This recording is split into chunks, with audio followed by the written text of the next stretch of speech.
going to be a side tow. There's going to be about 12 soft lines attaching the vessels together, okay, from the larger bit. Eric Hunter is explaining the process for removing a 100-foot steel barge from the Columbia River near the town of Rainier, Oregon. Eric works with a company called Diversified Marine Incorporated, or DMI. The company specializes in planning and executing these kinds of complex operations. More than likely, with the weather that we're having nowadays due to climate change, is that it may not have made it through the winter in the position it was in. So we're out here on a freezing cold day in the rain, and we need to be in order to make sure it gets out of here before it becomes a problem. The kinds of problems Eric is referring to include the barge breaking free of its mooring and blocking a navigation channel in the river.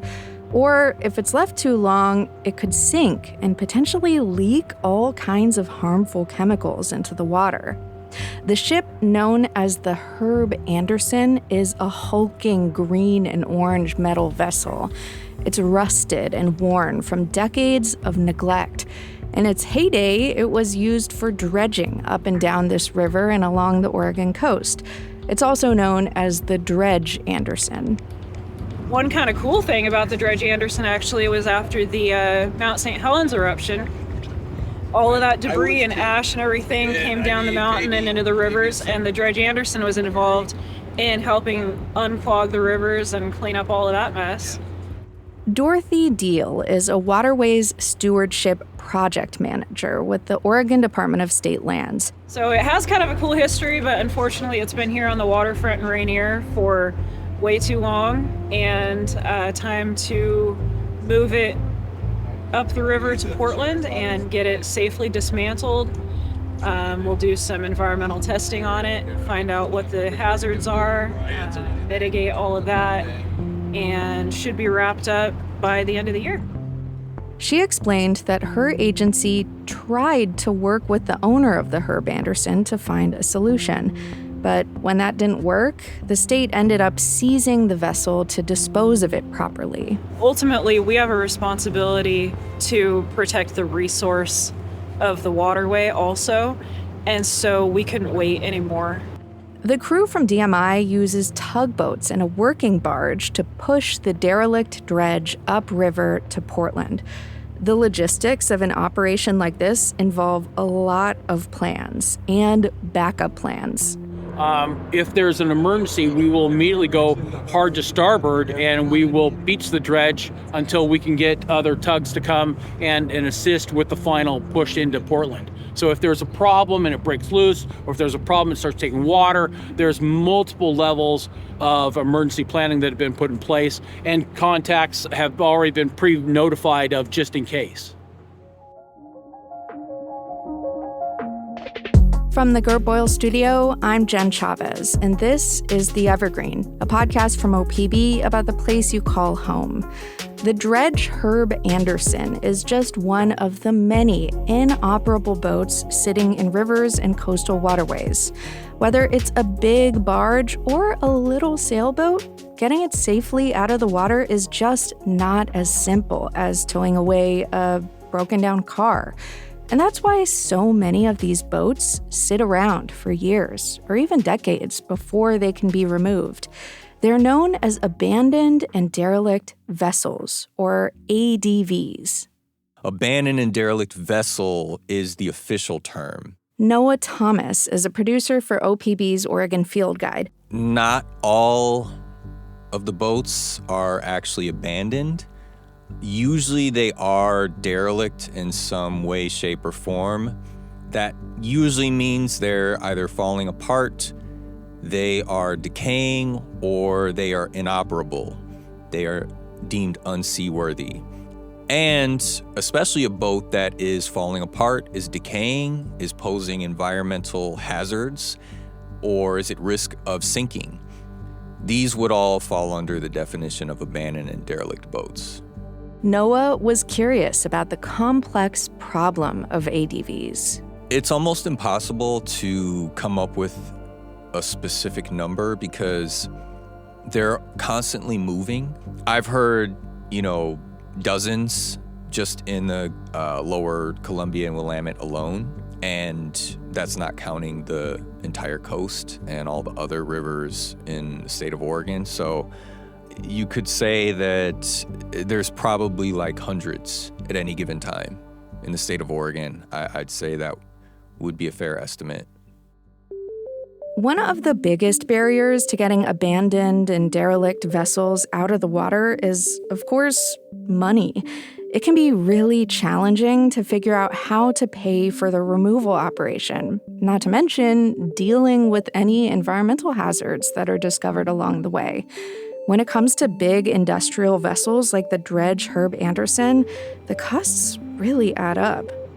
This operation will cost just slightly a little bit north of $1 million when we're all done.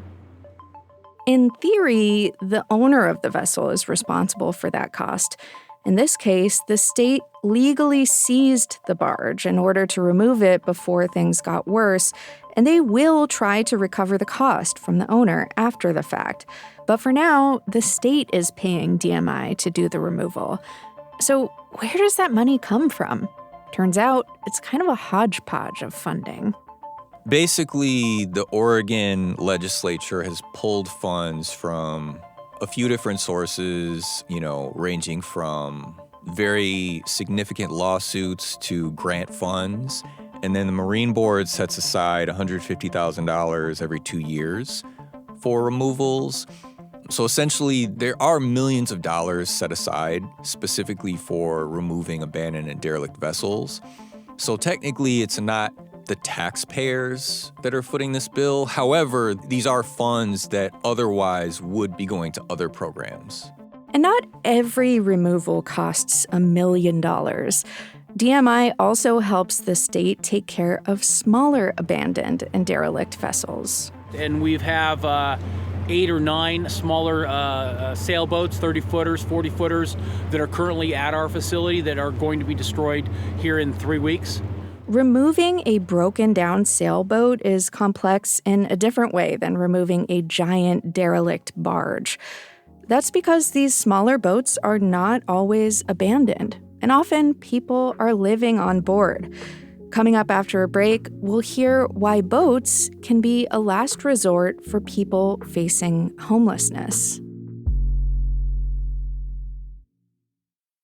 Thanks for listening to The Evergreen, our podcast from OPB about the place you call home. If you dig what you hear, subscribe to us on your favorite podcast app, and we'll brighten your Monday morning a little bit with something new and exciting to listen to each week. You can also follow OPB on Instagram @OPBphoto, or follow me directly @JenChavezOPB. That's Jen with 2 N's, and I'll keep you posted on everything Team Evergreen is up to.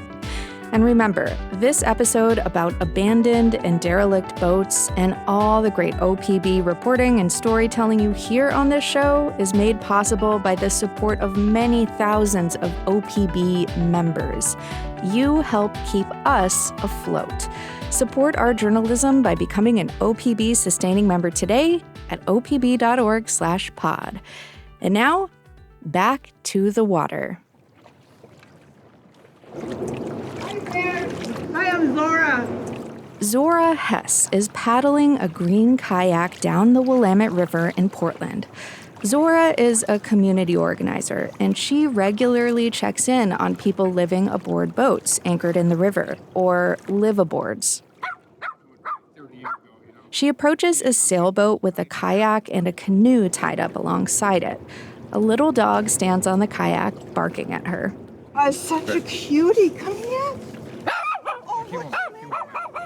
Pete Sastilio climbs from the boat to the kayak and takes the little dog in his arms to calm her down.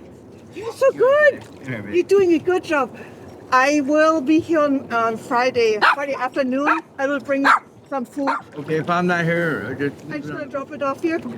The boat Pete lives on looks like it's in pretty rough shape. He says he bought it at an auction for $110, and he's been living on it with his 2 dogs for about 6 months. Before that, he was living on another boat that got destroyed in a fire. We're homeless, we're struggling.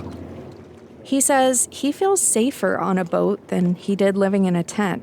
Are you fishing out here? Yeah. Are you eating the fish? No, Good for you. I catch and release out here.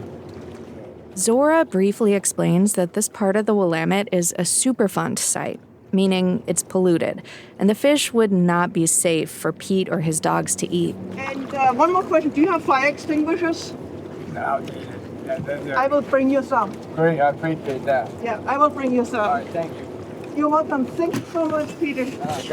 God be safe. Yep, we'll see you a little bit later. It takes a lot of time, money, and effort to maintain a boat. So if someone has a boat that will cost them more to fix up than the boat is worth in resale value, they might sell it as is for very little money.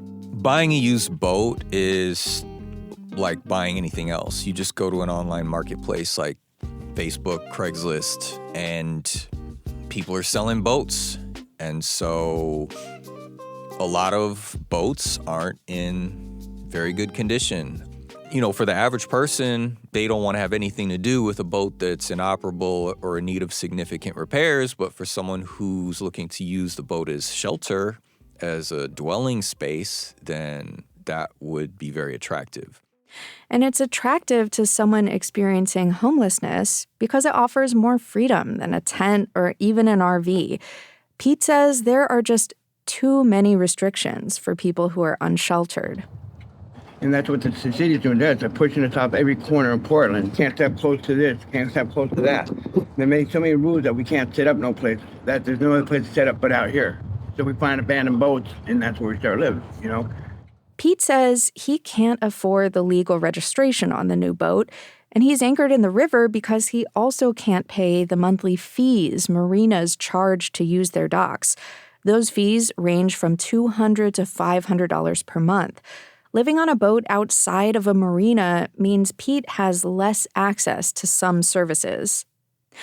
Chris Vertopoulos is a fishing guide on the Willamette River, and he says he's seen an increase in abandoned and derelict vessels over the past few years. My biggest problem with it is when you have people living in their boats on the water and not in moorages, is that there's a lot of waste and sewer and garbage and pollution that ends up in the river because these people, many of them don't have the means to get their holds in their boats taken care of and pumped out, that all that ends up in the river. Zora Hess, the community organizer, sees things differently. She points out that industrial waste is probably the biggest source of pollution in the river. And she says people who live on or near the river are more responsible with their trash than people like Chris might think. Most of them are collecting it and bringing it out or burying it because nobody wants to live in trash. A lot of the beaches and everything are cleaned every day here. Cathedral Park is every day cleaned by people who are unhoused. There's nobody knows that. They're always out here and cleaning and keeping everything ordered because it's their home. So people keep their homes clean. Whatever you do with your trash, living on a boat outside a marina is kind of a legal gray area. There are some rules that govern how long boats can stay in one spot.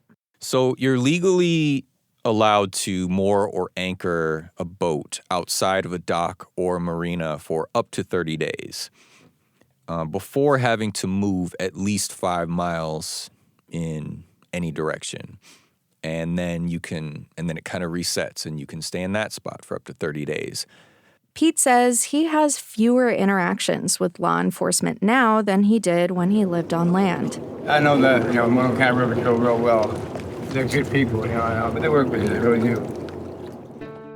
The Multnomah County River Patrol are responsible for public safety on several public waterways, including the Columbia, Willamette, and Sandy rivers, as well as the Multnomah Channel. They're not looking to seize anyone's boat. They don't want to remove shelter from someone who is living on their boat and they have no other options.